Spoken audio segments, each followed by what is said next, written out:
VCU returns home tonight against Iona Gales. Coach, VCU getting off to a great start in the first halves. How can we replicate that in the second halves? I think we got to just come out there with a similar mindset. I think it's easier said than done, but for young guys 18 to 22 playing with a lead, there's a little factor of being comfortable.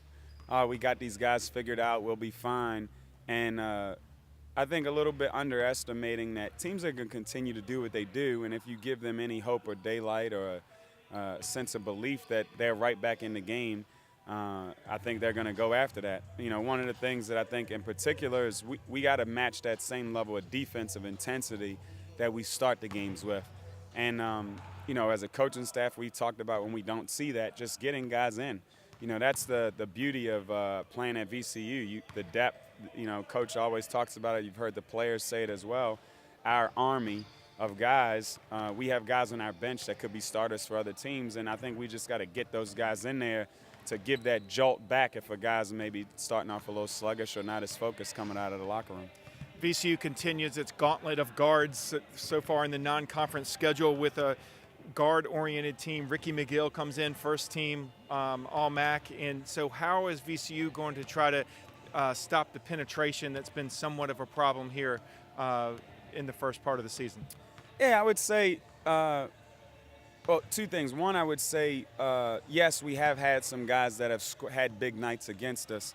And when you play teams who are so dependent on dynamic guards, you know, and they're running every play for them, and those guys have such freedom and a high usage rate, it's going to be hard to shut them out. You know, I think we've done a tremendous job guarding those guys. I mean, Shamari Ponza took them, you know, 25 shots. The guy from Hofstra took him 25 shots to get 27 points. He also had a number of crucial turnovers late that kind of kept us in the game and it ultimately winning it for us. But I think for us, you know, right now, I think last time I checked, we were like the 30th rated defense in the country. I think we're 5th in the country at defending the 3. We're 22nd in the country at defending the 2.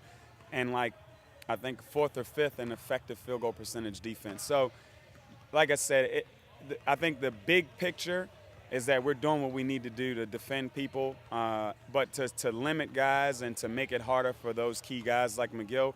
Obviously, one guy guards the ball and 4 guys help him guard the ball, and we got to disrupt him and make him uncomfortable as best we can.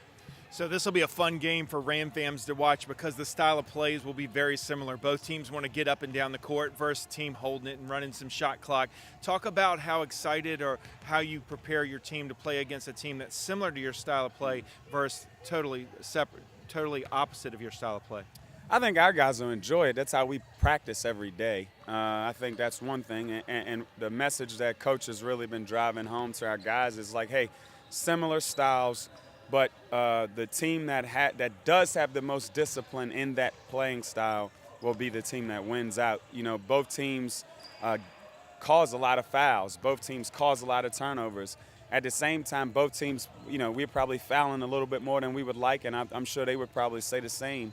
You know, they're turning the ball over a little bit as well. So I think, like I said, it's going to be an exciting game to be a part of. It should be fast-paced. It should be a high-possession game.